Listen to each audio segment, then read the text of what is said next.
واحد بيسأل سؤال، بيقول أنا عارف إن الكلمة هي اللي اتجسدت. لا، هو الكلمة هو أو أقنوم الابن. ليه مثلا الآب هو اللي تجسد أو الروح القدس؟ ومش إحنا المفروض ما نفرقش بين الأقانيم؟ وهل الروح القدس لما نزل في هيئة حمامة ليه حمامة بالذات؟ وليه الروح القدس ظهر في هيئة حمامة أصلا؟ ليه مثلا مش الآب هو اللي ظهر؟ ولما طلع صوت من السماء بيقول هذا هو ابن الحبيب الذي به سررت، هو ده صوت الآب ولا إيه؟ وهل لاهوت المسيح هو الثلاثة أقانيم ولا أقنوم الابن بس؟ معرفش ليه بعد ما شرحت كتير إيه هو الثالوث الأقدس وشرحته عليك أنت، يعني أنا ما جبتش مثل من بره، لأن أنت صورة من الله، نعمل الإنسان على صورتنا كشبهنا. أنت ليك ذات، ليك وجود، ذات يعني أصل، وأنت فيك عقل، وأنت فيك روح. هل ذاتك هي عقلك؟ تقول لي لا. طب وهل عقلك هو روحك؟ تقول لي لا. وهل انت 3؟ تقول لا، انا 1 في 3، مش 1 زائد 1 زائد 1، لا، 1 في 1 في 1 بيساوي ايه؟ بيساوي 1. زي ما المسيح يسوع قال انا في الآب والآب فيا. لما انت بتاخد قرار بتقول انا خدت القرار ده بذاتي، انا نفسي اللي خدت القرار. تيجي تقول لي طب ليه ما خدش القرار عقلك؟ طب ليه ما خدش القرار روحك؟ لا، لأن الذات هي اللي بتصدر القرار، بس بشركة مع عقلك ومع روحك. لما تحل المسألة وأقول لك إيه المسألة دي اتحلت كويس، ما تقوليش أنا حلتها بذاتي، تقول أنا عقلي اللي حل، فكري هو اللي حل، لأن العقل عمله التفكير وأخذ القرار. لما بتحب واحد هل بتقول ذاتي حبته ولا عقلي حبه ولا بتقول روحي فيه؟ هل الروح فيه من غير الذات ومن غير العقل؟ لا.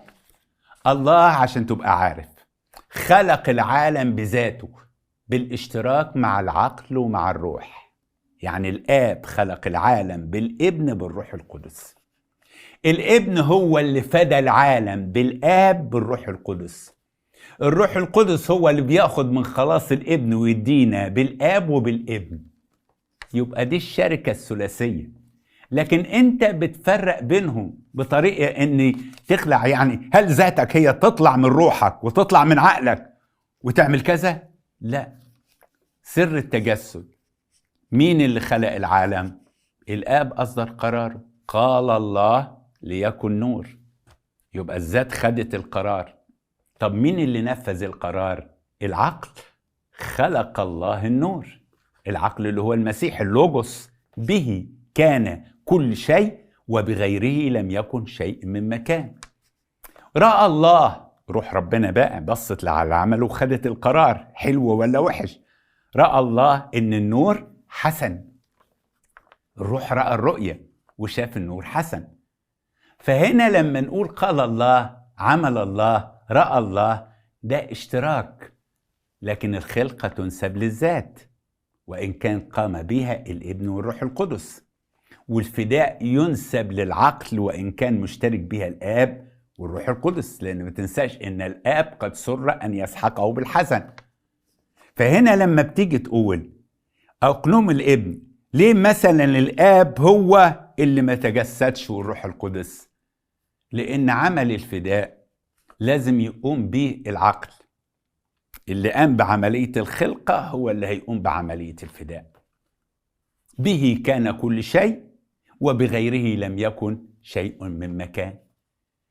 زي ما تكون مثلا أنا عملت لوحة، اللي فكر واللي خطط ذاتي رأت وعقلي ابتدى ينفذ، بس اللوحة تشوهت، أصلحها بذاتي ولا بنفس العقل اللي رسم أصلحها؟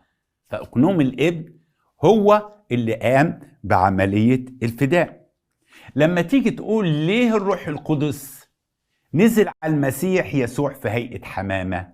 أقول لك نرجع لنوح. نوح لما العالم كله فسد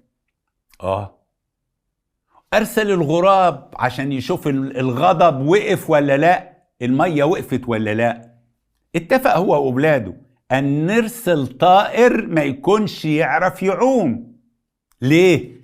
لأن عشان لما ما يلاقيش حتة يستقر عليها جناحته وتتعبه يرجع لي تاني، أعرف إن المية لسه مالية كل العالم. طلع الغراب ما رجعش، يبصوا من التاقة يلاقوا المية مالية الدنيا كلها. إيه اللي ما رجعش الغراب؟ ابتدوا يفتكروا ده الغراب بيحب النتانة والعفن، والجثث عايمة على وش المية.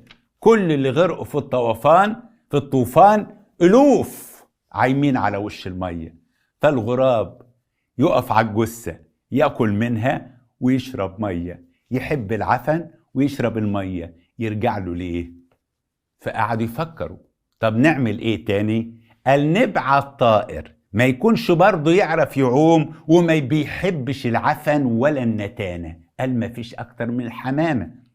الحمامة ما بتحبش العفن ولا النتانة خالص. وأنا طفل صغير أمي كانت تربي حمام في أوضة كاملة. لما كانت تدخل وترمي القمح للحمام كنت أقعد أتفرج عليه وهو بيلقط القمح، فيفضل يلقط القمح ويسيب 3-4 حبات 5 ما ياكلهمش. أروح أبص ألاقي فيهم حتة طين، اتساخات. الحمام ما ياكلش أي حاجة مش نظيفة، ما يشربش مية عكرة، لازم يشرب مية نظيفة. فالحمام بيسموه طاهر. ليه بيسموا الحمام طاهر؟ لأن بيحب الحاجات النظيفة ويشرب المية النظيفة. فالحمامة لما طلعت ورجعت لنوح بسرعة، لأن ما تقدرش تقف على بني آدم كلهم معفنين عايمين على وش المية. أي نعم الحمامة بتتكلمش، لكن أنا خليها تكلمك أنت دلوقتي. أنت تسألها بدل نوح إيه اللي رجعك؟ تقول لك ما لقيتش مكان استقر عليه، ما فيش ولا بني آدم بره. قالت له في آلاف البني آدمين بس ما فيش ولا واحد منهم مش معفن عشان استقر عليه. عشان كده الحمامة جاية كأنها بتقول لنوح إن اللي بره كلهم زاغوا وفسدوا وأعوزهم مجد الله، ليس من يعمل صلاحا ليس ولا واحد. فالروح القدس ما يقدرش يستقر على إنسان فاسد. لما جه الذي بلا فساد ونزل في نهر الأردن، الروح القدس ظهر لنا في هيئة حمامة واستقر عليه. قال هو ده اللي ما فيش فساد اللي أقدر أستقر عليه.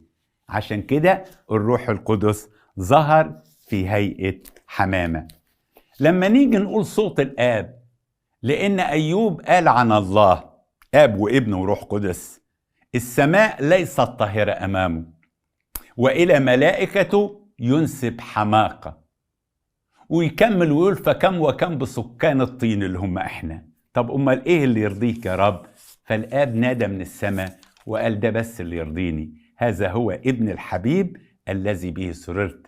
والمسيح يسوع يقول خذوني، امنوا بيا، كلوا جسدي، اشربوا دمي، عيشوا حياتي، البسوا الرب يسوع، قولوا احيا لا انا بل المسيح يحيا فيا.